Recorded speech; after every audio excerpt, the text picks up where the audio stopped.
Dave Zuber, a very nice friend of mine for a long time. And it's going to be on African history. Dave, could you present yourself first, introduce yourself to the audience, and then you can start. Well, you can start. You have the audience now.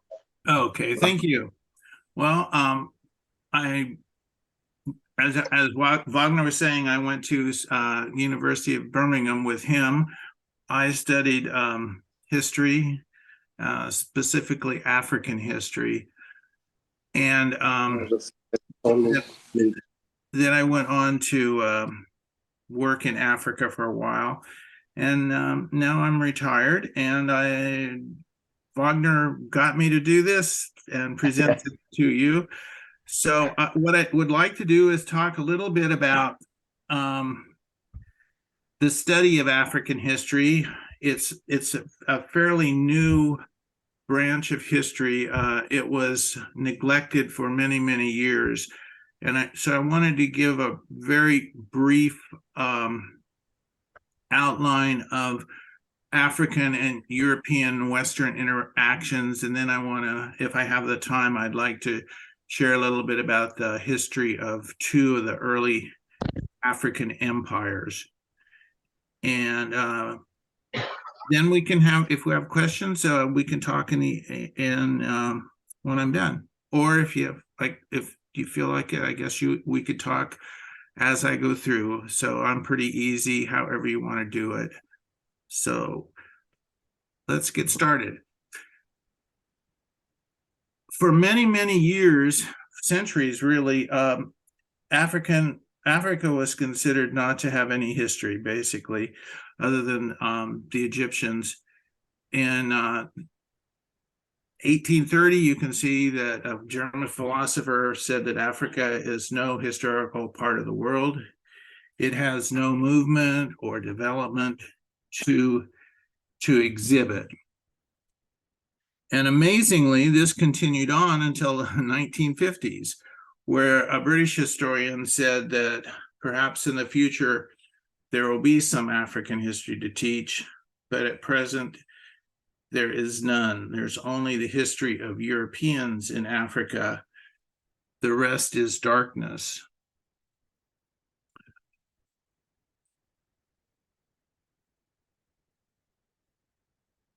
So this attitude lasted well into the 1950s, and I think it still lasts among some people today, that there's really nothing in Africa of any historical value or importance.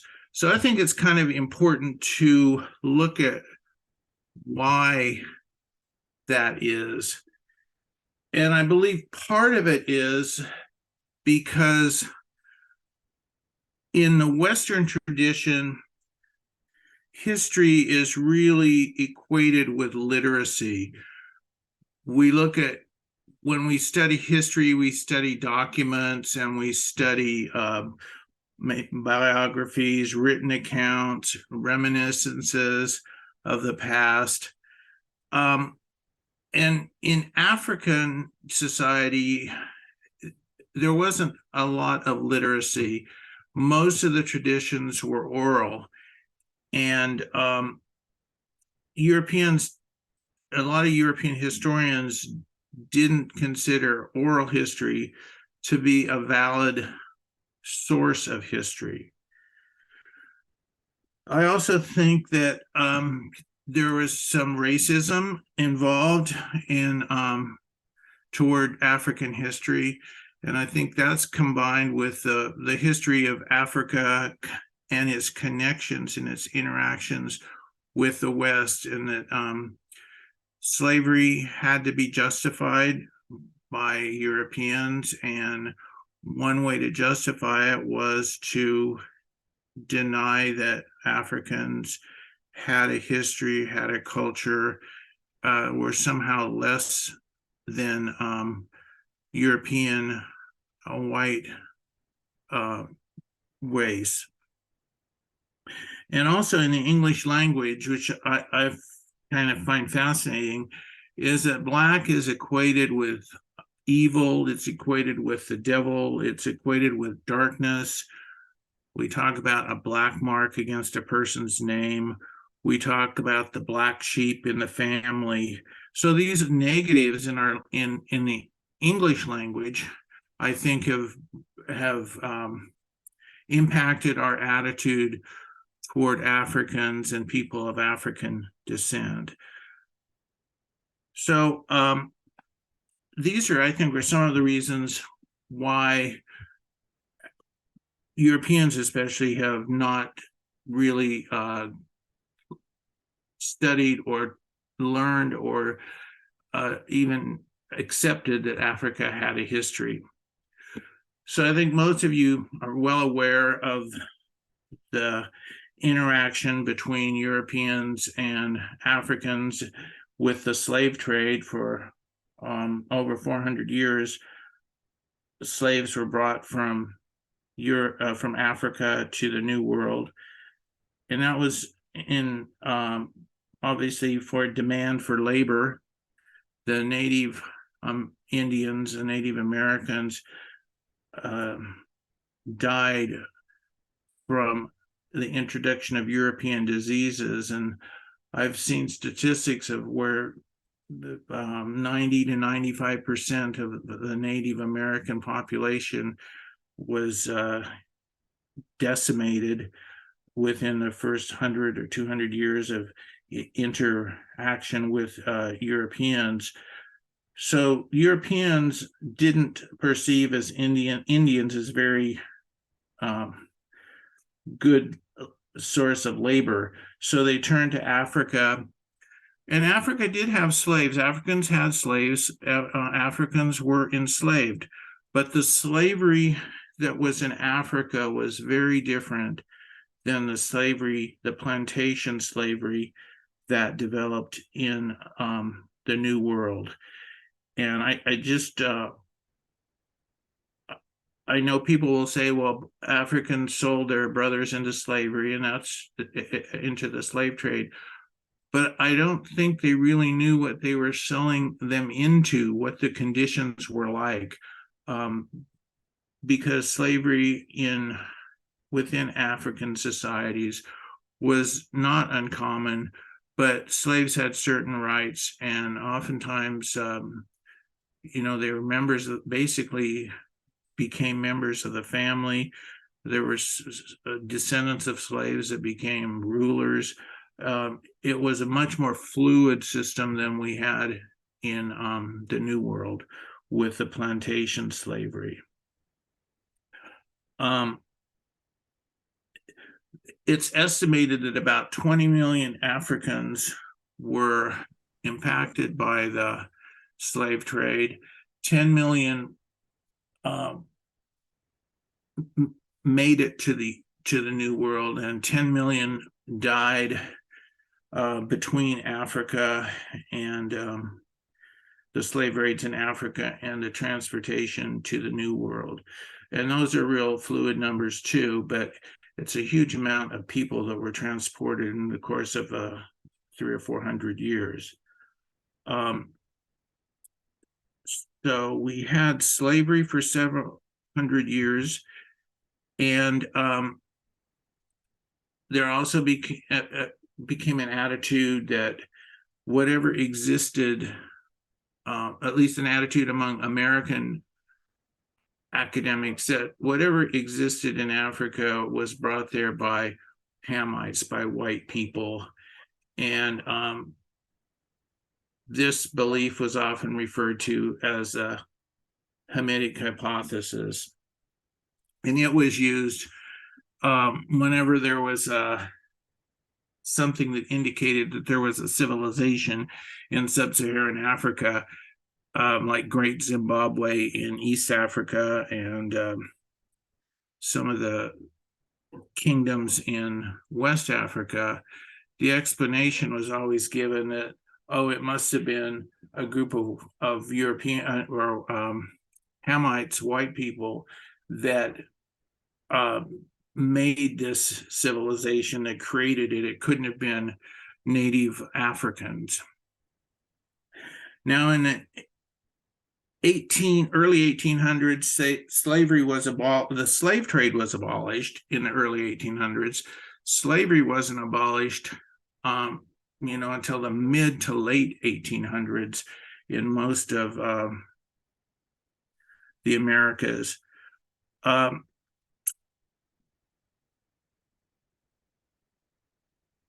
Once slavery had been abolished in the slave trade, at the same time that was happening, the Western world was becoming more and more industrialized. And instead of looking to Africa for slaves, they started looking to Africa. Europeans and Americans started looking to Africa as a source of raw material. And this idea emerged that Africa needed three things, and they happened to really benefit from it was really to the benefit of the Europeans and the Americans. And we'll talk about that in a minute. But at the same time this industrialization was going on, Darwin came up with his theory of evolution and the origin of the species. And that was, by some people, was taken to an extreme length to where they wanted to classify races of humans, and not only classify them, but have them on a sort of ladder from the least developed to the most developed. And there was an argument even whether different races were different species of the human family. So you had industrialization, you had this idea now that, the Negro, the Black African, was at the lower ladder of development. And, of course, the white person was the most developed and the most intelligent. I mean, it was kind of strange, some of the things that some of these so-called scientists would do. They would determine the capacity of a white person's skull and compare it with that of an Asian or a Black man or person, and to try and find differences. They would look at different facial features and consider some more developed, more intellectual than others. We look back now and it just seems kind of crazy, but back then it was considered a science, unfortunately. So we have social Darwinism, you have industrialization, you have this demand for products, for rubber, coffee, cocoa, cotton, forestry products, and everyone looked to Africa, or at least the Europeans and Americans looked to Africa in the late 1800s as a source of these raw materials. But they also saw Africa as needing to be civilized. And of course, to them, civilized was to become more European, more American-like.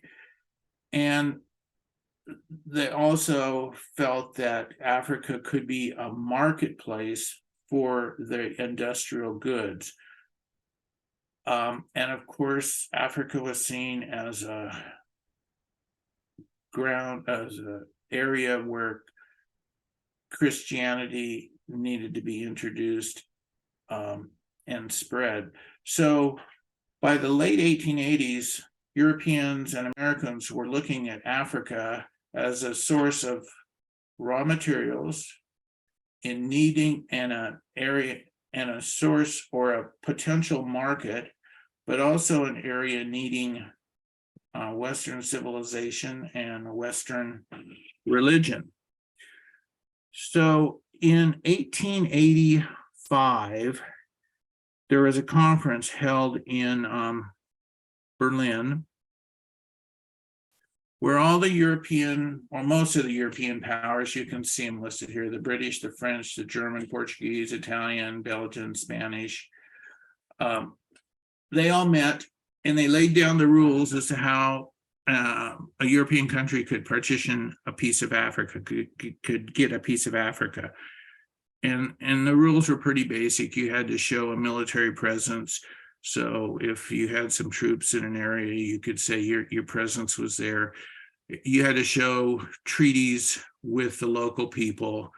And that was pretty easy to do because they would just have local chiefs put an X as a signature, and not really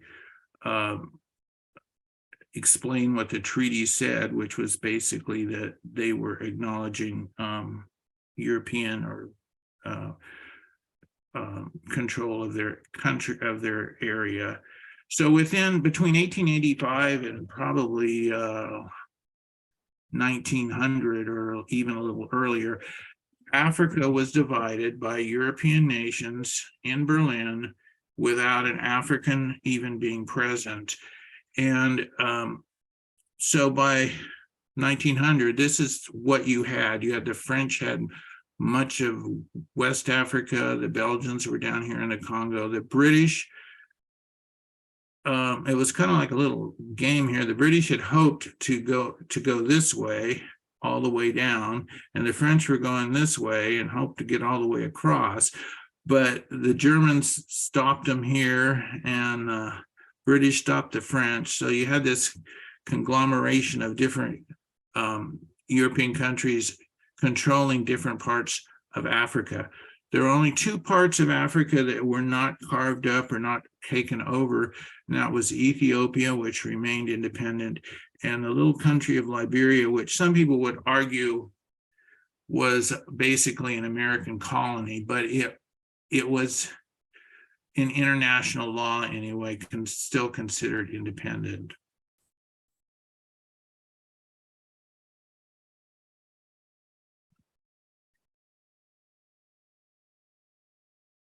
So soon after Africa was divided up, the colonial countries started educating some people. In the British colonies, it was usually done by missionaries, and the French colonies were it was more by the government and also the Catholic Church. And in the Belgian, it was mainly the church there also. So a very minimal education. Usually it was very unusual for an African to graduate from secondary school, much less go on to university. But some Africans did, and by the 1920s, 1930s, an educated class had evolved in most colonies, and they started questioning this idea of being not being equal to Europeans, not being able to govern themselves, not being able to make their own decisions for their own, their own country. And one of the first ones that really started a lot of conversations was a Senegalese historian who argued that Egyptians were essentially Africans, and that that's where civilization had started, and that Europeans need to realize that Egypt is part of Africa, and that it's where the origin of a great civilization was, and it was done by and made by Black people. That was his argument, and it created quite a stir among European and Western historians, kind of a backlash. But within Africa, it was really seen as there was pride emerged from that, and more and more people started looking into what African civilizations had emerged over the centuries. And this literary group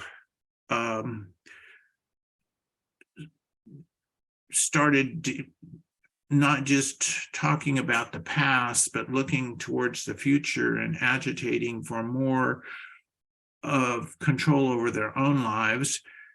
And that led to an agitation in the next generation, in the 50s, for independence. Many Africans were fought in World War II. There were French and British contingent, Africans from French colonies that fought in France, and British colonials that also fought in Europe. They saw what Europe was like, and they came home with ideas of independence, of equality, and started demanding their own rights. In 1945, India became independent, which really became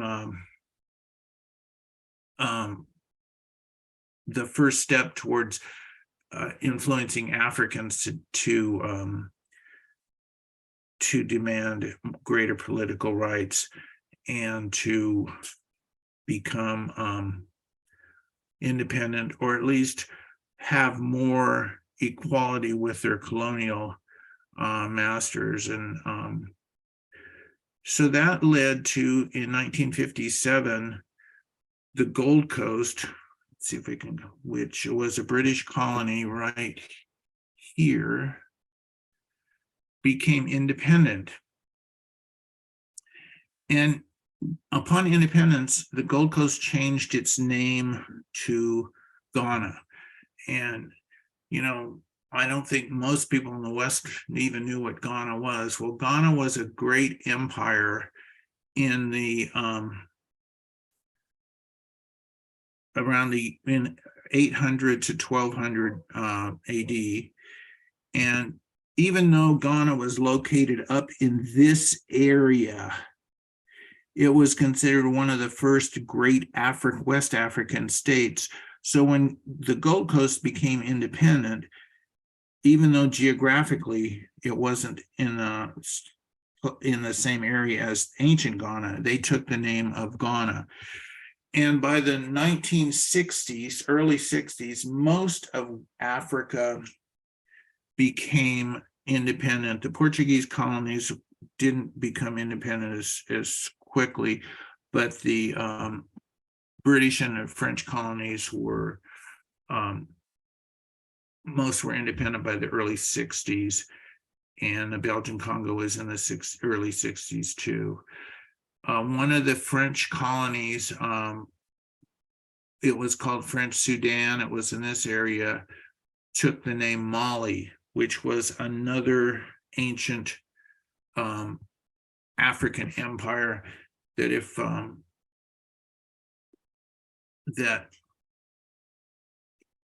if we have time, I'll talk a little bit about Ghana and Africa and Mali.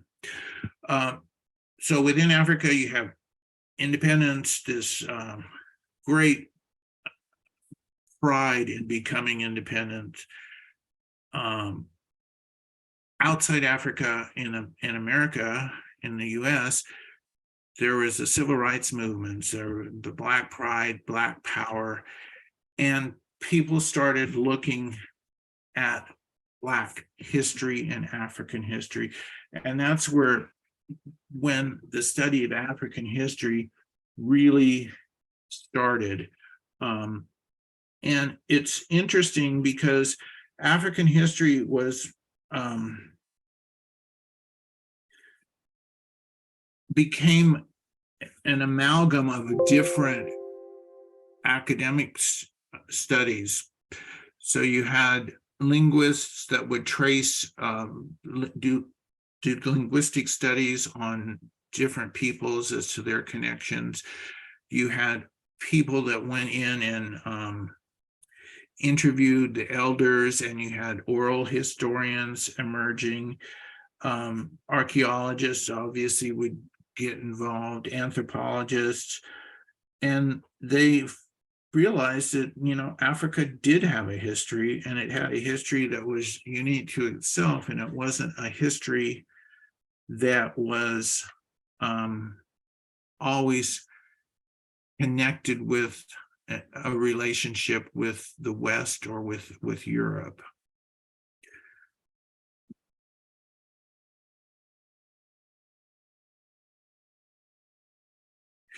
So now I want to kind of switch to a little bit about some early states in Africa, and I hope I'm not. I hope I still have a little bit of time. It should. Are we good, Wagner? Yes. Okay. So I wanted to talk a little bit about state formation in West Africa, and it's very general. It's not. It could probably apply to almost anywhere, but in West Africa, there were small groups of hunters and gatherers, and around, I can't see here, I think it was around 2500 BC.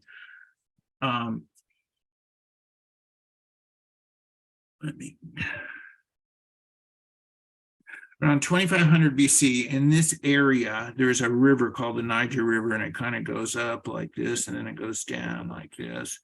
Well, around in this area, you had the beginnings of agriculture in West Africa. Now, 50 or maybe 100 years ago, what would people have said? Historians would have said, oh, that's because they were influenced by Egypt, who was influenced by Mesopotamia. You know, since then, it's pretty much accepted that agriculture in various parts of the planet developed independently. There wasn't a cross-cultural influence. So in this area, small villages began to emerge, and the villagers would produce agricultural products. And when they had a surplus, whoops, going the wrong way here. Then they had a surplus, they would trade, and eventually you had social differentiation where a material culture emerged.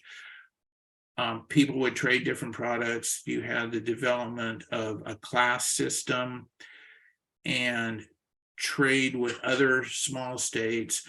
And then there seemed to always emerge a militaristic type person who wanted to expand the village and incorporate the neighboring village, and then the neighboring village, and pretty soon you had a small state or various small states emerging along the length of the Niger River. And that occurred in the late, that occurred after, let's see, I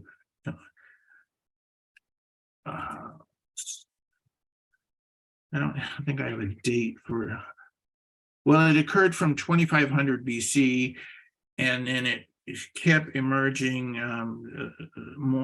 More and more little statelets emerged. Trading occurred, but trading really expanded when the camel was introduced to North Africa, and that was around the 4th century AD. And by the 8th century, there were huge caravans going across the Sahara to trade with these small statelets that were down in this area. And that became even more an incentive for the expansion of the states in these areas, because they would serve as middlemen between the products that were produced in the forest area and the products that were brought across the Sahara. So this trans-Saharan trade expanded after the introduction of the camel, and the wealth that it created encouraged people, militaristic type people, to expand. And these small statelets soon were being incorporated into larger and larger states. And by the 8th century, the empire of Ghana had emerged, and it was basically started out in this area, but it expanded to be quite a bit of territory in West Africa. And one of the confusing things about Ghana, and for a historian, is that the country was called Ghana, and the title of the ruler was Ghana, and the people were Ghana. So it's very hard when you in history sometimes to sort of separate. They really didn't separate individuals, especially as leaders. I could be the Ghana one day, and when I pass, Wagner would be the Ghana, but they would never differentiate. It was always just the Ghana. So we don't have a lot of information about individuals that led the country. But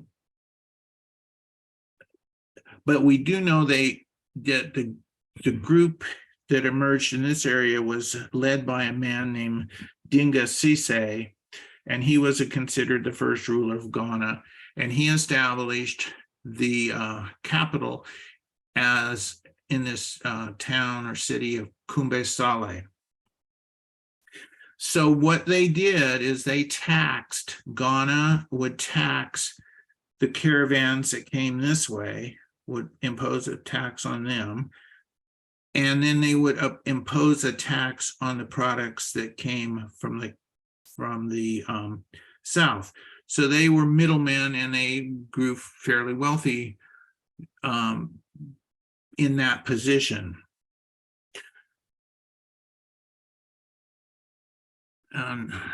So this is another map, kind of the same thing, but here's where you had Ghana, and later Mali emerged, and then even later Gao emerged. So you can see they're all situated on the Niger. We're all kind of centered on the Niger River, and they are all centered in this area between the Sahara and North Africa, and between the forest and the ocean down here.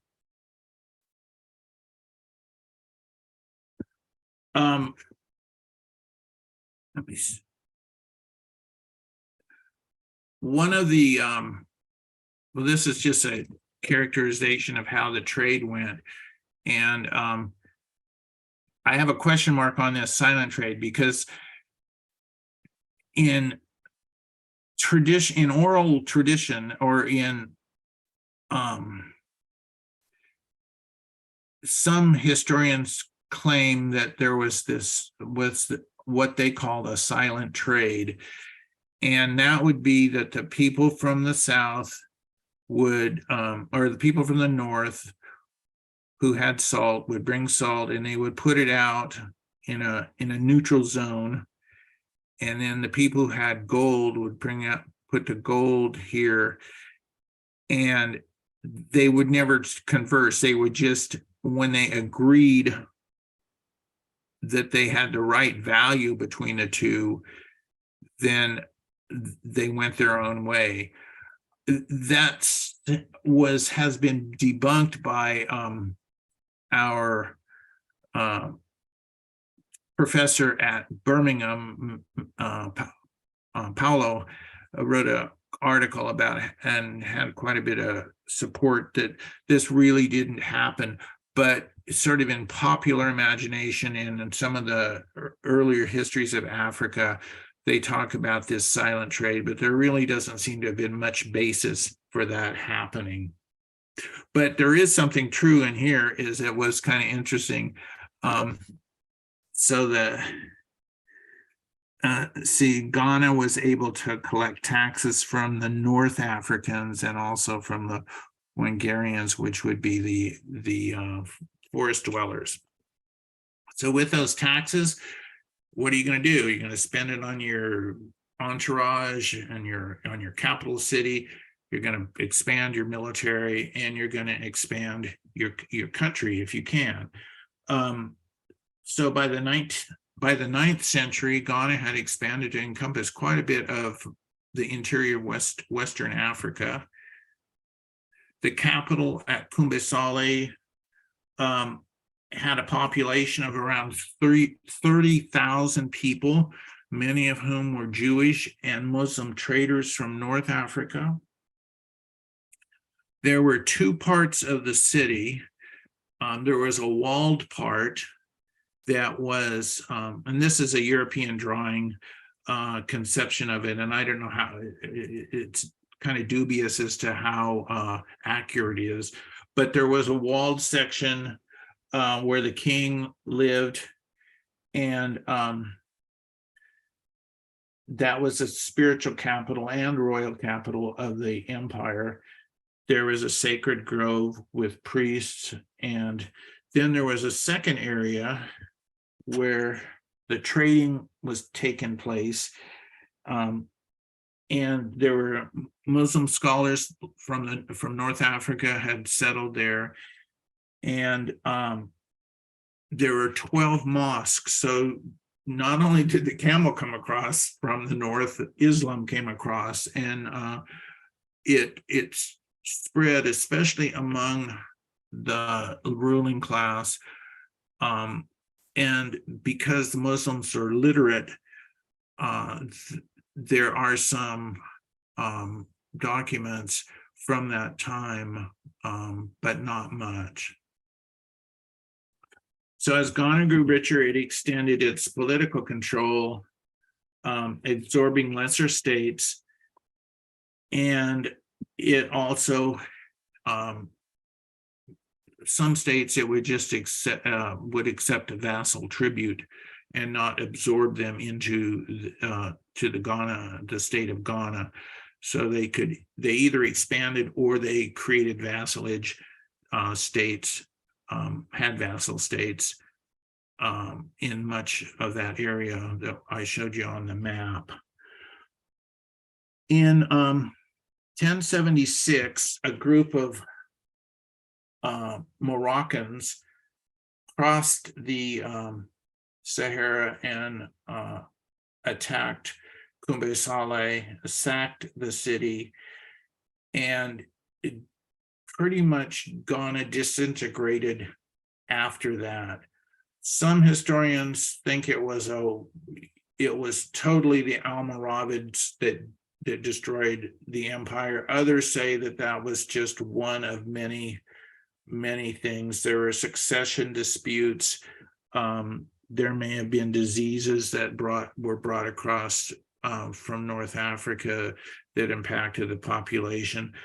But by 1240, Ghana had ceased to exist, and a new empire had emerged in basically a little bit to the east of where Ghana was. A new empire emerged, and that was the Empire of Mali. So this was Ghana. Ghana disintegrates, and a new leader emerges in this region. and he's from a different ethnic group, and his name was Sundiata, and he began consolidating the states, the area in here, and with Ghana disintegrating, he was able to just take advantage of that, and in a very short period, he had conquered most of what was, all of what was once the state of Ghana, expanded his state to the Atlantic Ocean and eastward clear over here. So he created a huge empire, and it was called Mali. So like I said, it extended from the Atlantic to here, and then down into the forests and up to the edges of the Sahara. By 1350, it was a huge empire, and there were 15 provinces. The emperor was called Mansa Musa, and that's again is the title that transferred. Whoever was the emperor was Mansa Musa, even if it was 2 or 3 different people. That title was all they used. So it's hard to differentiate between the different rulers in Mali. But it's believed he ruled over at least 400 cities, towns, and villages, probably 10 to 20 different ethnic groups. The capital was Niani down here, and it's believed that the population of Mali was around 20 million people, had an army of 100,000, including 10,000 cavalry, and the king was an absolute monarch. He was the judge, and he was all the taxes were paid to him and to his government. He taxed both the local traders and the international traders. The trade centers were along the Niger River. Jenny, Timbuktu, and Gao were the major trading ports on this river. And again, it's a trans-Saharan. I don't think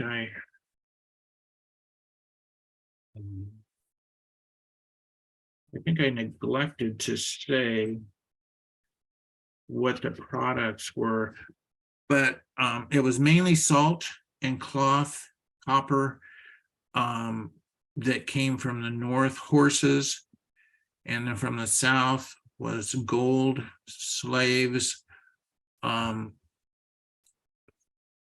hides, and again, Mali acted as the middleman in this trade.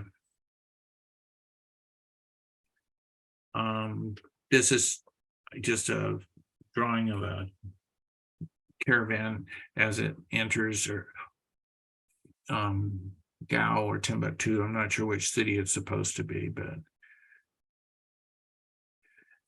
and even in Europe, people had heard about Mali, and of course, they had some of the conceptions were not exactly correct, but they still knew about the gold and wealth, the camels, and had a rough idea of the coastline of the north and the trans-Saharan trade. So Europeans were aware of Mansa Musa and the Kingdom of Mali. It's just another drawing, artist's conception of Mansa Musa and then the Muslim North African traders.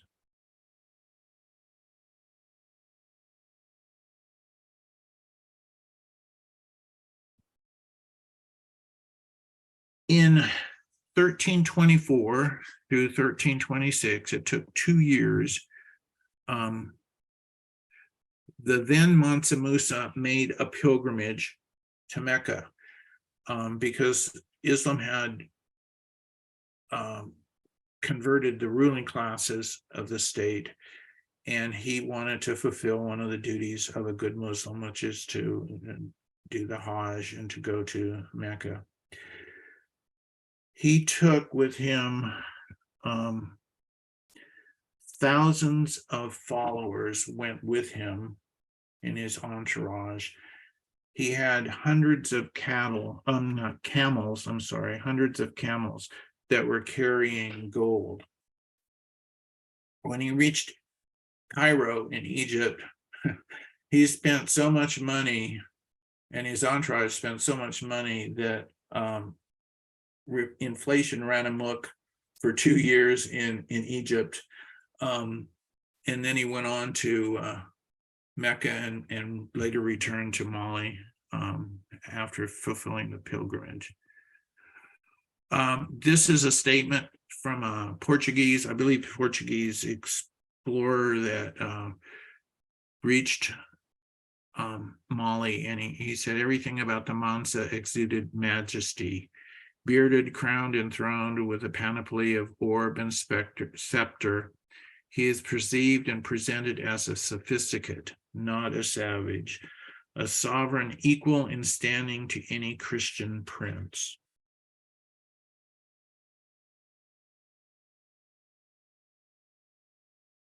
And this is another artist's conception of the Mansa, the ruler of Mali.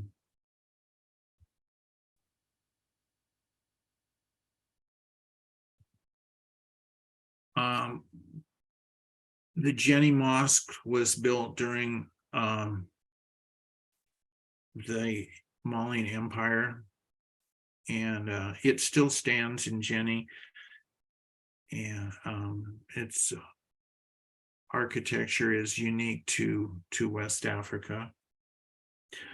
In Timbuktu, this is part of the mosque also.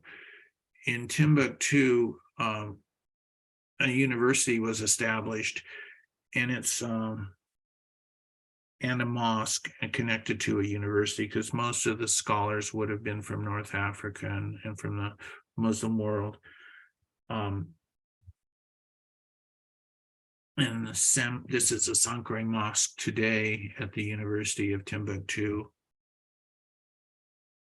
That's the University of Timbuktu, which is the oldest continuously operating institution of higher education in sub-Saharan Africa. And Timbuktu is noted for its libraries, and they have libraries of Islamic texts, North African texts, West African texts that have existed there for hundreds of years. And right now, the UNESCO, I believe it's UNESCO, is photocopying and trying to preserve these manuscripts. In fact, many of them were secretly removed from Timbuktu in the last few years because of the jihadist insurgency there. So I just wanted to conclude by saying that, you know, Africa does have a history. Africa has a history to be very proud of. And in these states, a lot of them are remembered by oral tradition. And for many years, we didn't even know about or recognize that these states existed. But 1,000 years later, when Africans became independent, they honored these two states, Mali and Ghana, by naming the first African state to become independent after Ghana, and later the French Sudan took the name Mali when it became independent. So that concludes my presentation. I don't know if you have any questions or not, but I hope I hope you found it interesting.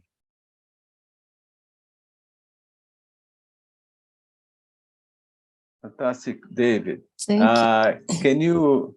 Can you perhaps it's a good idea to stop sharing? I can do that, yes. Yeah. I think I can do it. Yeah, it's a green button. Yeah, stop share. I got it here. There we Yeah. go. Great. Fantastic. Very good. Very nice. Very nice, Dave. Well, thank you. Very Go good. ahead, Swani. Go ahead.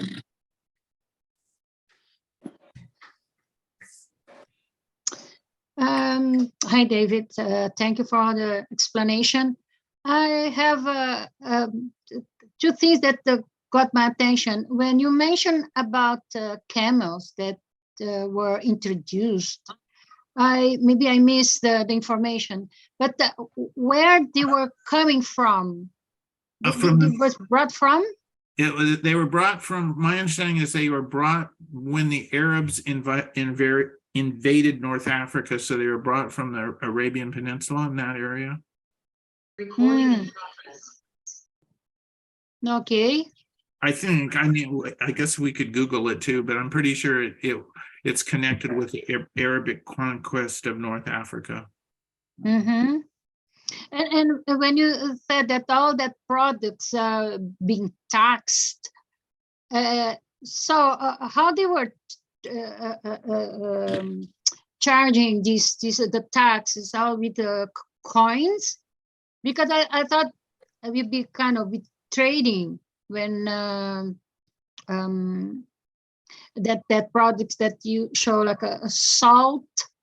There's something you said sail, S-A-I-L as well. This is, I don't know what's that.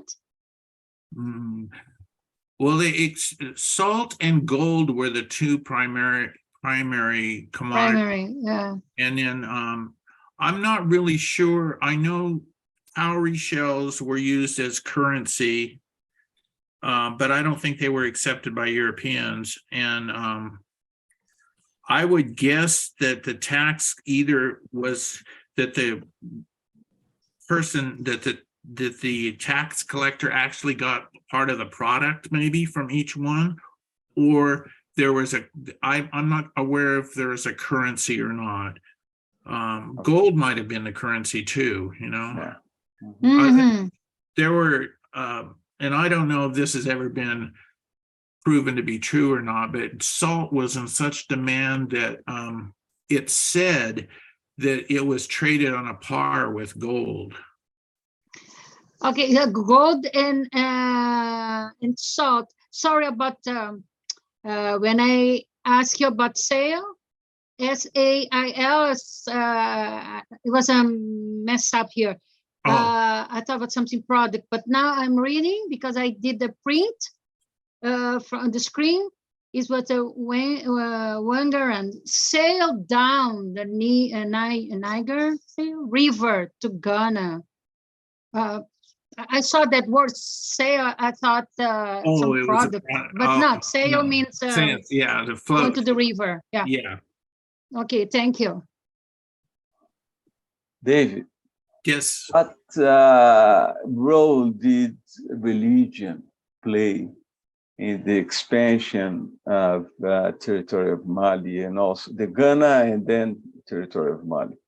What was the role? What was the dominant religion there in the region?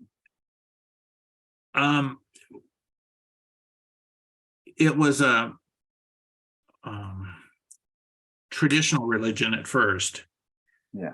And with the trans-Saharan trade, a lot of the traders, well, most of the traders from the north were either Jewish or were Muslim.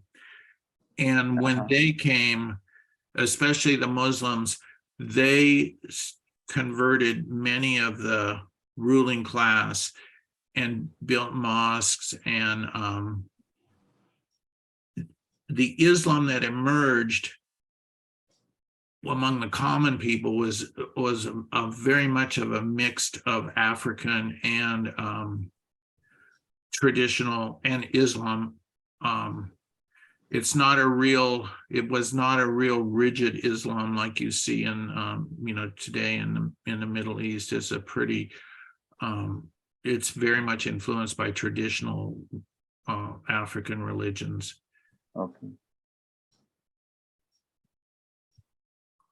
Okay. Religion also was the Muslim was also important, was that the literacy that Muslims brought with them, and introduced literacy, although it was only a literacy in Arabic, but especially merchants were able to keep good records. That was one of the things that that impressed the leaders, was the traditional rulers, is that the Muslims had a way to record and keep a track of exchanges and money and Okay. things like that.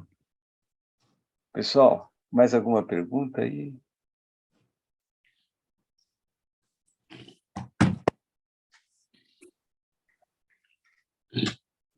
Ari? Não, pergunta eu não tenho, mas eu Ok. queria dizer que a apresentação foi fantástica. The presentation was fantastic because Thank you. I never thought that Africa has a history. Yeah. It's outstanding. Yeah. It's fantastic. Thank you very much for your Oh, presentation. you're welcome. Thank you for your kind words. Yeah.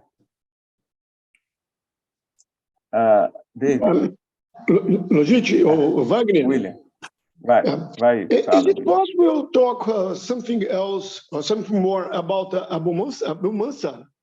It's a very important part of your presentation about these empires, about these rich men in the history of Africa. Somebody told me that when he went to Egypt to go to Mecca, the inflation increased so much there that the things are. Oh, so go ahead, please. Well, I don't know much more about that other than that he had a lot of gold with him and he spent very freely, and he impressed the people with his charity and his rule, and he was very well liked and honored in Egypt.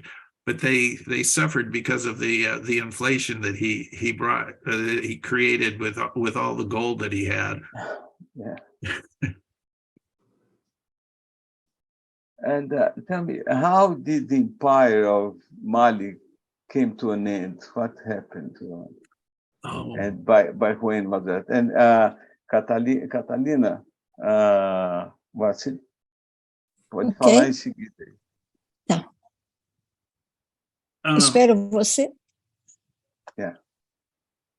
Well, what Mali, it wasn't one tragic event. What happened is there were dynastic disputes and disputes over who should succeed the Mansa that had died, and it ended up kind of collapsing into several smaller states. And then if we were to go on with African history, Ghana was to the most west. Then you have Mali emerging a little further to the east. And if we were to continue on into the next century or two, you have another empire called Songhai that emerges and incorporates all of what was Ghana and much of what's Mali. So you had this series of empires that spanned probably 700-800 years from Ghana to Songhai, and they. So my guess is what basically what happened is Mali disintegrates at the same time Songhai is emerging and expanding. and it eventually gets conquered and incorporated into Sangha Empire. Sendai Empire. I see someone's got their hand up here, so Okay. Yes. Carolina. David, what language they speak mostly? I'm talking about the general population, not the. today, today. Yes. Yeah. Yeah. Well, the national language of Mali is French, and the national okay. language of Ghana is English, but everyone there has their own tribal language. So in Ghana, the major language is Ashanti, and in Mali, there's several different tribes there. There's Jollof and Soninke and Tuareg. There's probably a half a dozen different languages or more in Mali today. But French is the national language. It's the unifying language in Mali, and in Ghana, it's English. Okay, thank you. Okay. Do they speak Arabic there? You know, in some of I'm not a real authority on Islam, but I believe you're supposed to, in Islam, you cannot translate the Quran. You're supposed to learn it in Arabic. So I know there are Islamic schools in Mali and in Senegal and much of West Africa. So I'm guessing that they learn enough Arabic to be able to read or understand the Quran. But I don't think it's Arabic isn't spoken very much, I don't believe. Okay. Bom, pessoal, any more questions? Anything else that we should discuss? No, thank you very much for I the think we're presentation. coming to an end. Yeah. You're very welcome. Thank you very much, Dave. Thank you. Good presentation. Thank Very you. good presentation. Thank you very much.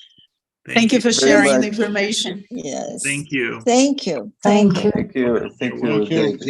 Thank you very much. Congratulations. Okay. Thank you. Thank you very much, Dave.